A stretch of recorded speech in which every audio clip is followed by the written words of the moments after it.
Welcome back mga kaalam. Ngayon ay pag-uusapan natin ang kamakailan na pagbisita ni President Bongbong Marcos sa Amerika. Alam natin na bago siya pumunta sa Amerika ay tumungo muna siya sa Indonesia at Singapore kung saan nakapag-uwi siya ng napakaraming investment pledges. Sa kamakailang pagbisita niya sa Amerika, ating tatalakayin ang mga pinuntahan niya doon at ano-ano ang mga nakuha niya mula sa pagbisita sa Amerika na sa tingin natin ay makakapabuti sa ating bansa. Ang una nating pagbabatayan ay ang ulat ng The Manila Times noong September 29, 2022 na sa pag-uulat ni Catherine Valente na pinamagatang Marcos Gets Close to $4 billion investment pledges from US Palace.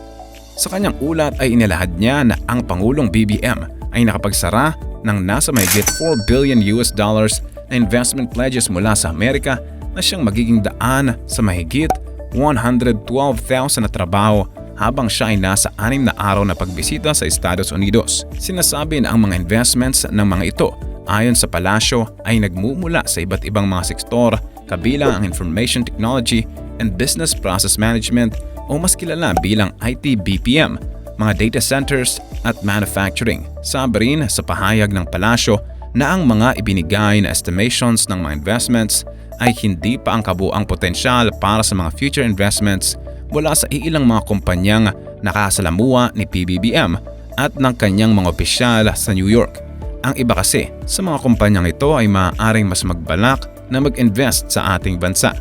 Tunay na nakakamangha na ang ating Pangulo ay nakapag-uwi na naman ng mga investment pledges mula sa ibang bansa na siyang maglilikha ng napakaraming trabaho sa mga Pilipino na siyang aasahan natin sa hinaharap habang pinaplano pa bago isagawa ito ng mga foreign investors sa ating bansa.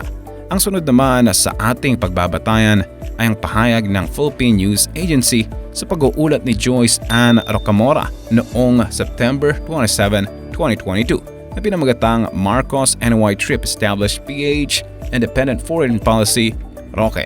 Sa kamakailan na pagbisita ni PBBM sa New York ay nagpahiwatig ng mas pagpapalakas ng relasyon sa pagitan ng Pilipinas at Amerika habang pinapagtibay ng Manila ang Independent Foreign Policy o ang pagiging friend of all stance ng bansa.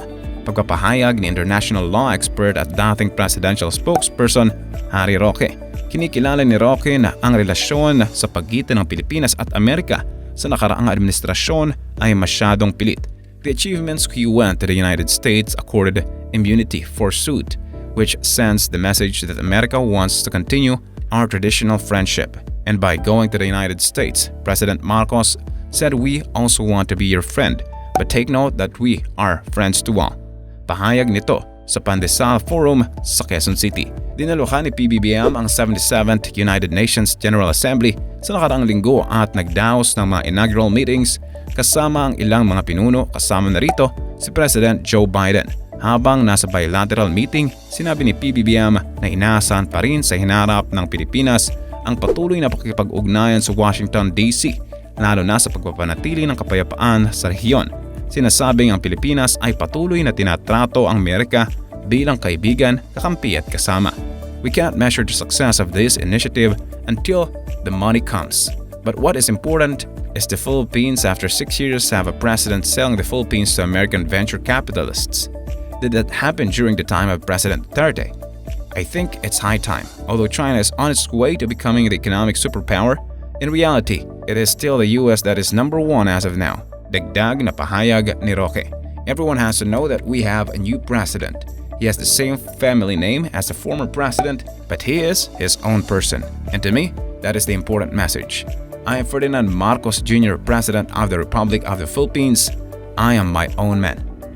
Maliban sa mga investment pledges, ay napagtibay rin ni PBBM ang relasyon natin sa Amerika at sa pagpapalakas ng ating tindig patungkol sa ating independent foreign policy na tayo ay kaibigan ng lahat ng bansa. Ngayon naman ay pakinggan natin mismo ang palitan ng salita ni President Joe Biden at President Bongbong Marcos na inilathala mismo ng White House ng Amerika noong September 22, 2022. Ating pakinggan, President Biden. Well, Mr. President, welcome to you and your delegation. I think I woke you up election night. I called you so late to congratulate you. But it's a great victory. And I, and my best to your wife as well. The relationship between the United States and the Philippines, to state the obvious, has a very deep roots.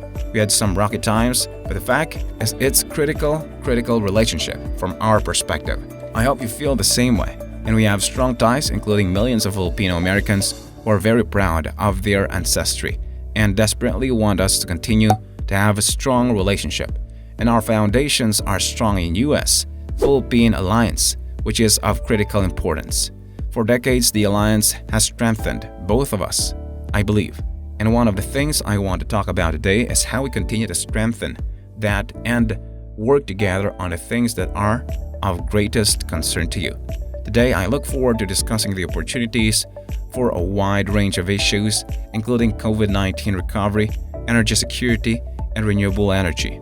I was impressed with the work you did on windmills and a whole range of other things. You and I both think that's the future. We can do a lot. How we can do a lot together. I'm desperately interested in making sure we do. In addition, I expect we'll discuss the South China Sea and disputes in a critical global through way. I've spent a lot of time with only the president of China, but others about international waters and how they have to be respected. And we should talk about that a little bit, I hope. And we are also thank you for your position on the war against Ukraine and by Russia, and how it's impacting energy prices and food prices, and we were working very hard to be able to do something about that. And so we want to talk about human rights, talk about a whole range of things, but I'm mainly interested to know what's on your mind and how we can continue to strengthen this relationship. And again, congratulations. President Marcos, thank you, Mr. President, and thank you. We are very happy for the opportunity to meet with you despite the schedules that we both have to deal with. President Biden, you came a little further than I did. President Marcos, well, the relationship, the 100-plus-year-old relationship between the Philippines and the U.S. continues to evolve as we face the challenges of this new century and the events that we have been watching over the past few months, really. So we have very much to discuss in terms of redefining, I suppose, in many ways. But the role of the United States in maintaining the peace in our region is something that is much appreciated by all the countries in the regions, and the Philippines especially. We feel that we are especially fortunate because we have a very strong foundation of a very long relationship, and the strong relationships on various facets, not only political, not only diplomatic, but also economic. And of course, there is the very large Filipino population that have chosen to live and make their lives here in the United States and have been very successful. Again, we would like to thank the United States for the massive help that we received during the pandemic. We had the provision of up to 35, almost 36 doses of vaccines very early on, ahead of some of the other countries. And for that, we are very, very grateful. We continue to look to the United States for that continuing partnerships and the maintenance of peace in our region.